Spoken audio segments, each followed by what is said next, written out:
சின்ன ரோட் சைடில் வியாபாரம் பண்றவங்க மேல வரி இல்லை. 5% உப்புக்கு 18% சாக்லேட்டுக்கு கிளாசிபிகேஷன் இருந்துச்சு. பாப்கார்னுக்கு 2 ரேட்டா அப்படின்னு கேட்டாங்க. கிளாசிபிகேஷனை சிம்பிளிஃபை பண்ணோம்.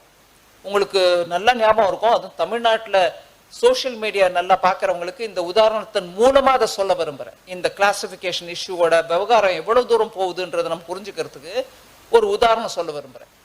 ராஜஸ்தானில் ஜெய்ப்பூரில் ஜிஎஸ்டி கவுன்சில் மீட்டிங் நடந்துச்சுங்க.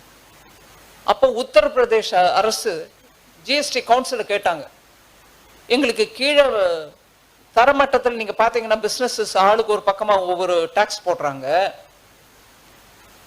ஆக்சுவலா 12% வரி கொடுக்க வேண்டிய ஐட்டமை 5% வரியில காமிச்சு கொடுத்துட்டு 5% தான் வரி கட்டுவோம் அப்படின்னு சொல்றாங்க.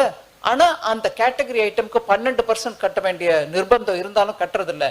ஏன் கட்டுறது இல்லை?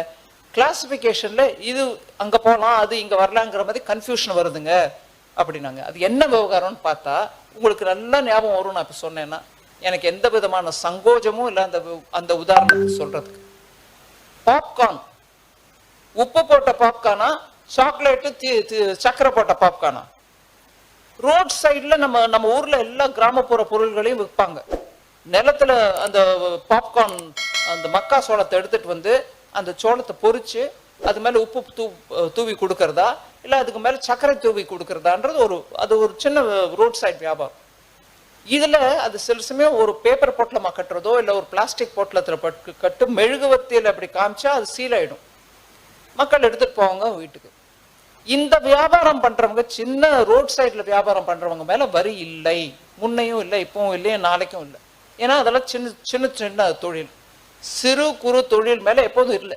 ஆனா இதையே ஒரு ஃபேக்டரியில அவங்க நம்கீன் அப்படிங்கிற பேர்ல உப்பு போட்ட பாப்கார்னு இல்ல சாக்லேட் பாப்கார்ன் போட்டு அது பிராண்ட் போட்டு வித்தாங்கன்னா அவங்க மேல வரி. அந்த வரியில 5% உப்புக்கு 18% சாக்லேட்டுக்கு கிளாசிபிகேஷன் இருந்துச்சு.